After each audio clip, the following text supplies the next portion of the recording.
अस्सलाम वालेकुम प्यारे दोस्तों और बच्चों। आज की कहानी का नाम है ओखली में सर दिया हो तो मूसलों से क्या डरना। मतलब जब कोई खतरनाक काम करने का सोच ही लिया है तो फिर खतरात से क्या डरना। चोरों ने पूरे मोहल्ले वालों का नाक में दम कर रखा था। कभी किसी के घर घुस जाते तो कभी किसी के घर। मिल आखिर एक दिन सब मोहल्ले वालों ने मिलकर तय किया कि बारी बारी सब जागेंगे और चोर को पकड़ कर ही दम लेंगे।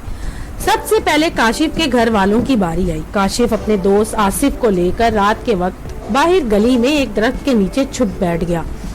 यार काशिफ, मुझे तो डर लग रहा है। आसिफ जो जरा डरपोक था काशिफ से कहने लगा। क्यों, डरने की क्या बात है? काशिफ ने अपनी हल्की हल्की मूंछों को ताव देते हुए कहा। अगर चोरों के पास कोई हथियार हुआ तो आसिफ ने अपने हदसे को जाहिर किया। यार तुम तो ख्वामखा डर रहे हो, आखिर चोरों को पकड़ना तो है और जब ओखली में सर दे ही दिया है तो क्या डरना। माना कि इस काम में खतरा है, मगर जब एक खतरनाक काम शुरू कर ही दिया है तो फिर खतरात से कैसा डरना। काशिफ ने बड़ी बहादुरी से अपना सीना फुलाते हुए कहा। अभी वो दोनों आपस में बात ही कर रहे थे कि एक चोर को उन्होंने दबे पांव एक घर में जाते देखा। बस फिर क्या था, काशिफ ने आओ देखा न ताओ देखा, चोर के पीछे दौड़ लगा दी।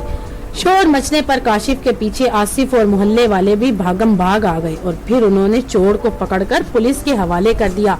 तो दोस्तों, अगर आपको ये कहानी पसंद आए तो मेरे चैनल को लाइक और सब्सक्राइब जरूर कीजिएगा।